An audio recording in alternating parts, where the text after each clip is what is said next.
It's tight. A lot of people are out there looking for the same job, but definitely that is, my mom asked me what's the one thing I want you to hear from me, and that's the one thing.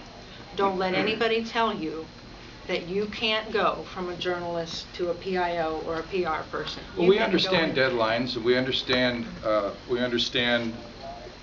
the needs that you have, and that's why I'll always try to get back immediately to people, and then I will tell them if I'm having a delay that we're working to get the supervisor or to get a statement. So I think we understand what you go through because we went through the same thing. Right? Absolutely. Yes, sir. Can anyone up there talk about what skills you needed to develop to make that transition? I mean, once you were now a PIO, public relations official, so when you got into the job, what skills did you lack that you suddenly realized, well, this is what I got to learn? Well, this is one of my former colleagues, by the way, Mike Burge. We worked together on the Union Tribune for many years. He's also a very good friend of mine. One of the things I had to learn is that, you know, I'm an only child. I like working by myself. That's one of the things I loved about being a journalist. I love that. I'm very independent.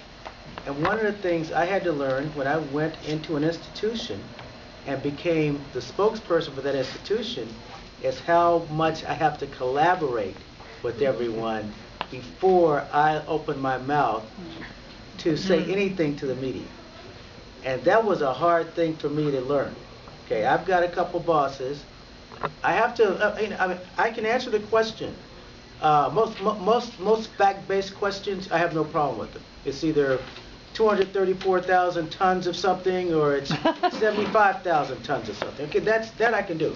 But if there's more of a kind of political question that's being asked, I may know what I'd say about it.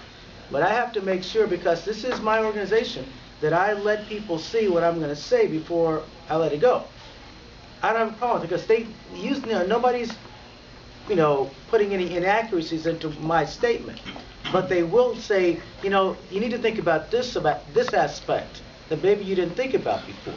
So that's the kind of thing that I've got to, and one of the things I loved about being a reporter as well, you go out, you do your legwork, you come back, you bang that thing out, it goes to your editor. If they got any problems, they kick it back to you or whatever, and then it goes. This situation, there is a gatekeeper function. And that's what I had to learn, is that I can't just be my own lone wolf self, that I love being as a reporter. That's one of the things I'll always miss about being a reporter. Is when you're out there on that story, you're on the hunt. And it's you, the news sources, the subjects, whatever it is. And you're out there digging, and you're getting it. And when you come back, it's your story. And you're writing it, and you own that. Well, I don't own everything that comes out of my mouth when I work for an organization. And that's something that I had to learn. Yeah, I would agree. That's number one. And from a daily news perspective, I love banging it out and going home. And you start fresh the next day, maybe with a follow-up, but quite often with a new story. It's not that way now. I have projects I have to plan and have goals and strategies. That's not my thing. I'm learning. I've been very fortunate to be in a position where I report to the top person. In the city attorney's office, it was Casey Gwynn. There was no one in the middle. Micah Gary, it was Micah Gary. And now in my present position, it is reporting straight to the CEO. And one of the things that I had to learn, and I read a book, and I can't remember what the book was as I was getting ready to transition to the city attorney's office. And as a reporter, you want to be candid. You want to give your boss the facts. And I learned that that really wasn't always the best way to just deal and say, here it is. And I had to learn how to phrase things, how not to offend the individual that I'm working with, so that he understands it, that he gets it, and so that he's able to process it. I also learned, and I can't remember this book that I read, but it was during the Clinton administration. The PIO, George Stephanopoulos, what was it called?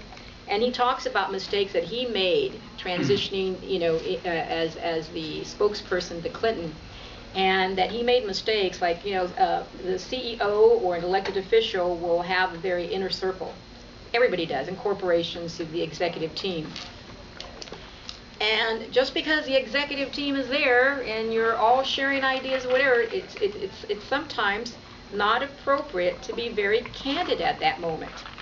And so I learned I learned to choose my moments when to talk to my CEO or my city attorney about something that I really wanted him to hear. I wanted him just to process it and think about it, even though he had already had his mind made up. So that's what I had to learn, is how my timing, when I say it, how I say it.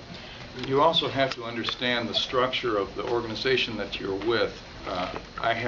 There are 5 supervisors on the county, and there are considerations that you must be aware of, let's say, an issue that one particular supervisor has been advancing, and if you get a media call on that particular subject, to defer to the office that in fact is handling that.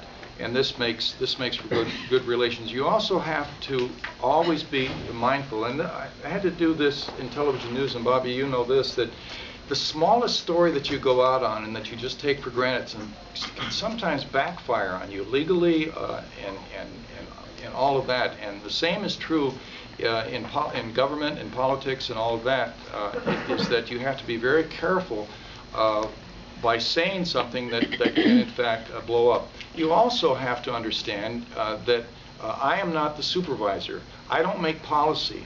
I cannot make judgments. I have to reflect, so you have to be aware and know what the person you work for, what his philosophy is, what his policies are, what his vision is, and reflect that in an honest and straightforward way. I've seen that some people on the 3rd floor get wrapped up a little bit in the power that you represent, and I don't have any power. It's to be on the staff of the supervisor.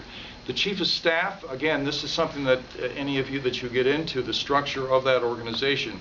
I work for a fantastic chief of staff. She is tough. She is supportive. She has a good sense of humor. With the supervisor, if I went there thinking that I had to be stroked and be told that I'm doing a good job, I wouldn't be there very happy, because that's just not his nature to say that. She will be very complimentary. She gives us a wide range.